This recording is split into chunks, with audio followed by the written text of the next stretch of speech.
मैंने अपने class 10th SST board का पेपर बिना हिस्ट्री को टच किए दिया था। इसके बावजूद मेरा जो एसएसटी में स्कोर था वो था 96 आउट ऑफ 100। यहाँ पर मेरे जो 4 नंबर कटे हैं ये एमसीक्यू में कटे हैं, जहाँ पर आपके 5 नंबर के एमसीक्यू सिविक्स से आते हैं, 5 नंबर के इकोनॉमिक्स से, 5 नंबर की जियोग्राफी से और 5 नंबर की हिस्ट्री से। हिस्ट्री को मैंने बिल्कुल भी नहीं पढ़ा था, इसलिए मुझे बिल्कुल भी अंदाजा नहीं था एमसीक्यू का। एक एमसीक्यू मेरा तुक्का में सही हो गया था और 4 एमसीक्यू गलत हो गए थे। अच्छी बात तो ये कि मैंने हिस्ट्री को टच भी नहीं किया था, इसके बावजूद हिस्ट्री के जितने भी क्वेश्चन आंसर आए थे मेरे किसी भी क्वेश्चन में एक नंबर भी नहीं कटा था, एक सिंगल नंबर भी नहीं कटा था। इसका रीजन ये है कि मुझे पता था किस तरीके से आंसर को फ्रेम करते हैं, किस तरीके से क्या बेस्ट तरीका है आंसर को लिखने का। Some tips and a little bit of my strategy as to how I proceeded with answer writing. अगर कोई एक स्किल आपको चाहिए तो वो है केवल उत्तर लिखने की skill. Points in a perfect answer which can actually get you 16 out of 16.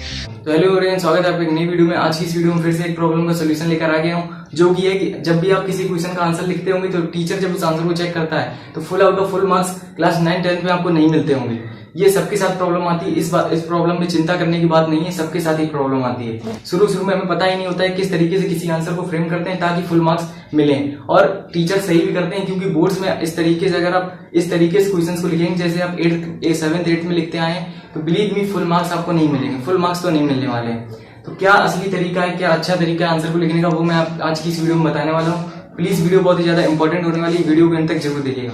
सबसे पहली बात है माइंडसेट। सबसे पहली बात है माइंडसेट। देखिए माइंडसेट इतना ज्यादा इंपॉर्टेंट होता है कि आप अंदाजा नहीं लगा सकते हैं। माइंडसेट का मतलब मेरे कहने का मतलब ये माइंडसेट से कि जब भी आप किसी क्वेश्चन का आंसर लिखते हैं उस समय आपका माइंडसेट क्या होना चाहिए, आपकी मेंटेलिटी क्या होनी चाहिए, आपकी सीधी सी मेंटेलिटी होनी चाहिए। आपको कुछ आता है उस क्वेश्चन के आंसर के बारे में या नहीं आता है, कुछ आता हो या ना आता हो, आपकी मेंटालिटी सीधी सी होनी चाहिए कि मुझे इस क्वेश्चन के आंसर में एक भी नंबर नहीं कटने देना, एक सिंगल नंबर भी नहीं कटने देना। एक सिंगल नंबर, आपको कुछ नहीं आता फिर भी आप यही सोचिए, एक सिंगल नंबर भी आपको नहीं कटने देना। इससे होगा क्या, इससे बहुत सारे फायदा होते हैं। जब आप इसको प्रैक्टिकली एग्जाम पेपर में फॉलो करेंगे इसको, तब आपको पता चलेगा।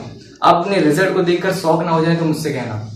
इस चीज को जरूर अपनाइए, माइंडसेट को हमेशा अपने माइंडसेट को बड़ा रखिए। मतलब सीधी सी बात है, आपको किसी क्वेश्चन का आंसर आ रहा है या ना आ रहा हो, आपको इस तरीके से उस आंसर को लिखना है, इस तरीके से सोचना है कि मुझे इस आंसर में एक भी नंबर नहीं कटने देना है। सबसे पहली बात ये हो गई। दूसरी बात हो गई ऑलवेज राइट इन पॉइंट्स।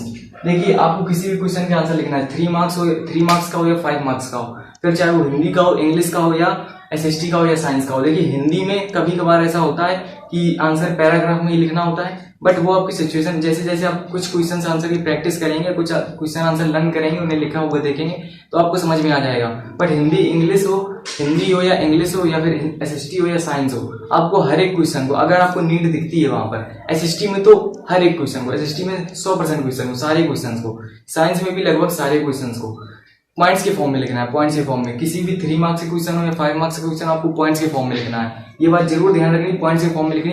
इससे होगा क्या, इससे फायदा ये होता है जब हम किसी चीज को पैराग्राफ के फॉर्म में लिख देते हैं ना, जब टीचर से पढ़ता है, देखिए टीचर को इतना टाइम तो होता नहीं कि आप या तो आप इतना अच्छा लिखें कि उसे अच्छा लगे उस कॉपी को पढ़ने में। 3 से 4 पॉइंट्स लिख दिए उस क्वेश्चन के आंसर में तो सीधी सी बात आपको फुल मार्क्स मिलने हैं। वैसे पैराग्राफ में अगर आप 6 लाइन भर देना तो हो सकता है, हो नहीं सकता, आपको नहीं मिलेंगे फुल मार्क्स। ओके, सबसे पहली बात। दूसरी बात ये है कि ऑलवेज राइट इन पॉइंट्स। किसी भी क्वेश्चन का आंसर पॉइंट्स में राइट करना है। ओके, पहली बात होगी मेंटालिटी अपनी स्ट्रांग रखिए, फुल मार्क्स ऑब्टेन करने की मेंटालिटी रखिए। दूसरी चीज होगी ऑलवेज राइट इन पॉइंट्स, किसी भी क्वेश्चन का आंसर पॉइंट्स में लिखिए। तीसरी चीज होगी एग्जांपल्स और डायग्राम्स।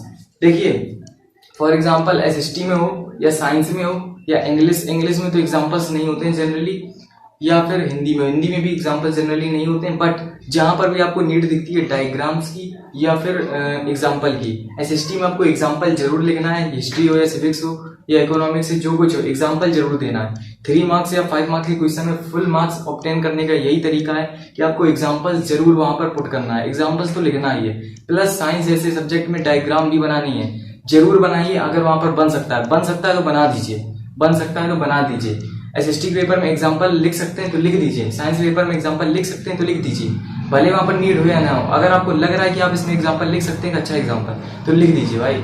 ये बहुत इंपॉर्टेंट होता है, एग्जांपल्स और डायग्राम्स। ओके, चौथी बात आती है recall the topic related two questions and draw mind map. देखिए किसी भी क्वेश्चन को हमें कट नहीं करना होता, वहां पर छिछियाना नहीं होता है कॉपी में। इससे टीचर इरिटेट होता है, उसे समझ में नहीं आता कहाँ पे कौन चीज क्लियर लिखी है।